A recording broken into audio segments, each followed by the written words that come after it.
अस्सलामुअलैकुम, वेलकम आप सभी का इस नई वीडियो में। तो जैसे आप सभी को पता है कि 2023 सेशन की हमारी जेके बोपी की जो एडमिशन प्रोसेस है बीएससी नर्सिंग, बीएससी पैरामेडिकल और बीएससी टेक्नोलॉजी कोर्सेज की, वो यहाँ पे कंप्लीट हो चुकी है। काउंसलिंग कंप्लीट हो चुकी है, क्लासेस आपके रेगुलर यहाँ पे लग रहे हैं। तो आप लोग होपफुली क्लासेस अटेंड कर रहे होंगे। नवंबर हमारा खत्म होने को, दिसंबर के बाद हमारा 2024 स्टार्ट हो जाएगा। तो आज इस वीडियो में हम बात करेंगे BSc nursing admission process 2024 session की। तो इस वीडियो में हम देखेंगे कि जेके बोपी कब तक आपके फॉर्म रिलीज करेगी। सिलेबस सबसे इंपॉर्टेंट है कि क्या सिलेबस आपका जो वो पुराना सिलेबस रहेगा या जो नया जिसमें रेशनलाइज काफ़ी सारे यूनिट्स हुए हैं, काफ़ी सारे चैप्टर्स हुए हैं, काफ़ी टॉपिक्स रेशनलाइज हुए हैं। क्या नया सिलेबस आपका रहेगा या पुराना सिलेबस रहेगा, सब कुछ मैं आपको इस वीडियो में डिटेल में समझाऊंगा। वीडियो आपके लिए काफ़ी ज़्यादा इंपॉर्टेंट है, वीडियो को पूरा एंड तक देख लेना। चैनल को भी सब्सक्राइब कर देना और टेलीग्राम ग्रुप हमारा ज्वाइन कर देना। लिंक उसकी आपको डिस्क्रिप्शन में मिल जाएगी और उसके साथ साथ आप हमारा व्हाट्सअप ग्रुप भी ज्वाइन कर सकते हैं, उसकी भी लिंक आपको डिस्क्रिप्शन में मिल जाएगी। तो चलिए वीडियो को शुरू कर लेते हैं और देख लेते हैं यहाँ पे बोपी बीएससी नर्सिंग, बीएससी पैरामेडिकल और बीएससी टेक्नोलॉजी कोर्सेज की टोटल 24 सेशन की एडमिशन प्रोसेस के बारे में। तो देखिए, अगर आपको जम्मू कश्मीर में बीएससी नर्सिंग, बीएससी पैरामेडिकल या बीएससी टेक्नोलॉजी का कोई भी कोर्स करना है किसी भी government, private, semi government college में, तो उसमें आपको जो है वो डायरेक्ट कॉलेज वालों से एडमिशन नहीं ले सकते हैं या यूनिवर्सिटी आपको खुद से एडमिशन नहीं दे सकती है। तो उस एडमिशन के लिए आप लोगों को जो है वो बोपी का इंट्रेंस क्वालिफाई करना कंपलसरी है। जब आप इंट्रेंस क्वालिफाई करोगे, आफ्टर दैट आप सारे कॉलेजेस में एलिजिबल रहोगे, देन बोपी आपकी काउंसलिंग करेगी। उसी के बेस पे आप लोग जो है यहाँ पे किसी भी गवर्नमेंट, किसी भी प्राइवेट, किसी भी सेमी गवर्नमेंट कॉलेज में बीएससी नर्सिंग, पैरामेडिकल की कोई ब्रांच, टेक्नोलॉजी की कोई भी ब्रांच हो, उसमें यहाँ पे एडमिशन ले सकते हैं। ठीक, विदाउट एंट्रेंस आप लोग जो है वो जम्मू कश्मीर में एडमिशन नहीं ले सकते। हाँ, आउटसाइड जम्मू कश्मीर में आप जाना चाहते हैं तो आप लोग यहाँ पे ले सकते हैं। तो 2023 सेशन की हमारी जो प्रोसेस है वो यहाँ पे ऑलमोस्ट पूरी की पूरी कंप्लीट होगी। 2 राउंड हो गए, एडमिशन प्रोसेस होगी। 25 को सारी एडमिशन की प्रोसेस कंप्लीट हो गई। अब काफ़ी कॉलेज में क्लासेस लग रहे हैं और कुछ में अपकमिंग 5-6 दिन तक क्लासेस यहाँ पे लग जाएंगे। अब जिन कैंडिडेट्स के 20 के बिलो पॉइंटर्स थे, उन लोगों ने तो काउंसलिंग में पार्टिसिपेट नहीं किया, वो एलिजिबल नहीं थे, या जो अभी हमारा जो है वो 12th का एग्जाम देने वाले हैं अपकमिंग हमारी सेशन में, तो मैक्सिमम स्टूडेंट जो वो बोपी के थ्रू ही बीएससी नर्सिंग, बीएससी पैरामेडिकल या टेक्नोलॉजी का कोई कोर्स करना चाहते हैं। तो उसके लिए अगर आप जो है वो अपकमिंग सेशन में एंट्रेंस देने वाले हैं तो आप लोग हमारे साथ जुड़े रहिए। हम आपको सारे अपडेट्स, सारी इन्फॉर्मेशन, सारा कुछ हम आपको प्रोवाइड करेंगे। पूरा स्टडी मटेरियल, प्रीवियस ईयर के पेपर्स, आपको कुछ भी मटेरियल इधर उधर ढूंढने की ज़रूरत नहीं, सारी इन्फॉर्मेशन हम आपको प्रोवाइड करेंगे, कोई टेंशन लेने की ज़रूरत नहीं है।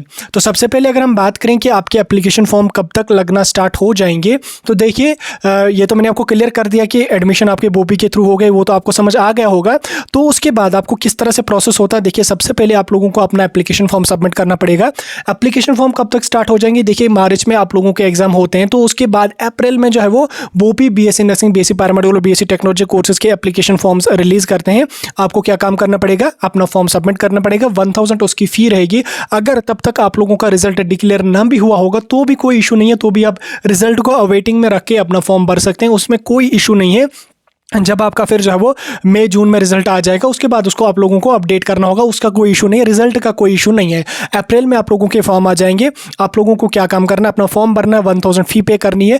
उसके बाद आप लोगों को जो है वो एक यहाँ पे आपके एडमिट कार्ड जो होंगे उसकी नोटिफिकेशन आ जाएगी, आपके एडमिट कार्ड्स रिलीज हो जाएंगे। Then after that application form release होने के बाद लगभग 1 महीने तक हमारी एडमिशन एप्लीकेशन फॉर्म्स की प्रोसेस चलती है। देन 1-1.5 महीने की ब्रेक बीच में लग जाती है। जून जुलाई तक आप लोगों का जो होगा वो इंट्रेंस यहाँ पे बोपी कंडक्ट करती है। आप मान के चलिए एंडिंग जून तक जो है वो आप लोगों का इंट्रेंस जो है वो कंडक्ट हो जाएगा। आपके पास दिसंबर, जन, फेब एंड मार्च और अप्रैल और मई 5-6-7 महीने अभी आपके पास है। इजीली आप अच्छी तरह से प्रिपरेशन कर सकते हैं, कोई इशू नहीं है। तो जून या जुलाई में आप लोगों का इंट्रेंस कंडक्ट हो जाएगा। देन इंट्रेंस जब आपका कंडक्ट हो जाएगा, आपका रिजल्ट जो वो कुछ टाइम बाद डिक्लेयर हो जाता है। रिजल्ट डिक्लेयर होने के बाद आप लोगों को काउंसलिंग में पार्टिसिपेट करना पड़ता है। ठीक, मान के चलिए आप कि अप्रैल में आप लोगों के फॉर्म रिलीज हो जाएंगे। उसके बाद जून या जुलाई में आप लोगों का इंट्रेंस होगा। इंट्रेंस आपको कश्मीर में भी होता है, जम्मू में भी होता है, दोनों जगहों पे आप इंट्रेंस दे सकते हैं। फिजिकली आपको जब वो पेन पेपर मोड में इंट्रेंस होता है तो आपको वहां पे जाके देना पड़ेगा। ठीक, यहाँ तक तो आप लोगों को समझ आ गया, थोड़ा सा आइडिया लग गया होगा कि किस तरह से एडमिशन होता है। अब एडमिशन अगर होता है तो इंट्रेंस आपको देना पड़ेगा। तो इंट्रेंस अगर देना पड़ेगा तो उसका सिलेबस यहाँ पे क्या रहेगा, देखिए, पहले की अगर हम बात करें तो इसका जो सिलेबस होता है वो सेम एज इट इज जैसे नीट का सिलेबस रहता है, वही सिलेबस हमारा बोपी सीईटी जो कॉमन एंट्रेंस टेस्ट कंडक्ट करती है उसका सिलेबस यहाँ पे रहता है। लेकिन आप लोगों ने अगर देखा होगा कि 2023 सेशन में एनसीईआरटी ने काफ़ी टॉपिक्स को जो है वो रेशनलाइज किया। 11th-12th में भी, स्पेशली हमारा तो 11th-12th के बेस पे ही एंट्रेंस होता है, हम 9th-10th की बात नहीं करेंगे। तो 11th-12th में काफ़ी जो टॉपिक्स हैं वो रेशनलाइज हुए हैं। उसके बाद फिर कुछ महीने के बाद जेके बोस ने भी उसके हवाले से एक ऑफिशियल नोट्स निकाला और उन्होंने कहा, क्लियर कर दिया कि जो एनसीईआरटी ने मतलब न्यू सिलेबस रिलीज़ किया है वही जम्मू कश्मीर में भी इंप्लीमेंट होगा।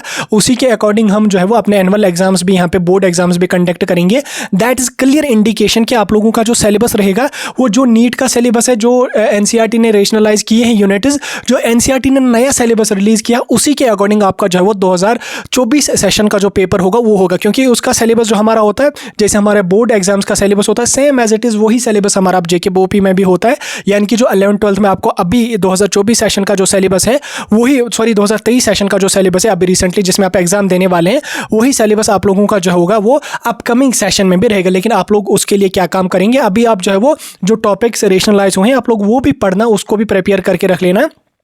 जब आपके एप्लीकेशन फॉर्म आ जाएंगे उस टाइम आपका एक ऑफिशियल सिलेबस भी आ जाता है, उसमें ही आपका ऑफिशियल मेंशन होगा कि कौन कौन सा टॉपिक होगा, किस टॉपिक से कितने क्वेश्चंस वगैरह सारा कुछ उसमें मेंशन होगा। लेकिन मान के चलिए कि आपका जो पेपर होगा वो एज पर न्यू सिलेबस ही होगा, क्योंकि नीट का भी आपका एज पर न्यू सिलेबस ही आपका पेपर आ जाएगा और उसमें भी आपका जो पेपर होगा वो एज पर न्यू सिलेबस ही आ जाएगा। लेकिन फिलहाल के लिए आपको जो है वो रेशनलाइज्ड जो यूनिट्स हैं उनको भी आप नज़र में ही रख लेना, उनको भी आप प्रिपरेशन जो प्रिपेयर करके रखना, क्योंकि उतने ज़्यादा कोई 40-50 यूनिट्स तो रेशनलाइज नहीं हुए, थोड़े से टॉपिक्स यहाँ पे रेशनलाइज हुए हैं, तो उनको भी आप जो है वो कवर करके ही रख लेना। हाँ, फिर अगर रेशनलाइज हो जाते हैं तो अच्छी बात है। अगर जेके बोपी ने जो वो फिर पुराने सिलेबस के अकॉर्डिंग ही आपका जो पेपर जारी किया है, तो उससे पहले आपके जब एप्लीकेशन फॉर्म आ जाएंगे उस टाइम ही आपका सिलेबस आ जाता है, तो उस टाइम आपका क्लियर हो जाएगा। लेकिन फिलहाल के लिए आप लोग मान के चल सकते हैं कि जो पेपर आपका आ जाएगा वो एज़ पर न्यू सिलेबस होगा, क्योंकि अपकमिंग एग्जाम्स भी हमारे बोर्ड के होंगे वो एज़ पर न्यू सिलेबस ही होंगे, तो उसका भी एग्जाम आपका एज़ पर न्यू सिलेबस ही आपका होगा। फिलहाल के लिए आप जो वो पूरा का पूरा प्रिपेयर करके रख लेना। अभी आपके पास 6-7-8 महीने का टाइम है, 8 महीने तो ज़्यादा हो गए, 6-7 महीने का तो आपके पास टाइम है ही, तो 6-7 महीने में आप आसानी से पूरा का पूरा सिलेबस यहाँ पे कवर कर सकते हैं। अब देखिए स्कोर कितना कर रहे हैं वो तो डिपेंड करेगा आप पे, आप किस कॉलेज में एडमिशन लेना चाहते हैं। अगर आप स्कीम्स या जीएमसी श्रीनगर में एडमिशन लेना चाहते हैं तो आपको 120 में से लगभग 80 के अराउंड आपको जेएमसी श्रीनगर के लिए जो है वो स्कोर होना चाहिए, और 90 के अराउंड आपको जो है वो सिक्किम सोरा के लिए होना चाहिए, और 70 के अराउंड आपको जो है वो जीएमसी बारामूला के लिए होना चाहिए। अगर आप ओपन मेरिट्स हैं, तो अगर आप किसी रिजर्व्ड कैटेगरी से हैं तो 60 के अराउंड भी आपका अगर हो जाता है तो भी आपको अच्छी तरह से सीट यहाँ पे मिल सकती है। लेकिन आप लोग जो है वो जीएमसी श्रीनगर या आप लोग जो है अब जो जीएमसी जम्मू वगैरह को तो प्रेफरेंस में रखेंगे नहीं। अभी आपका टारगेट जो होना चाहिए वो सिक्किम सोरा या जीएमसी श्रीनगर होना चाहिए।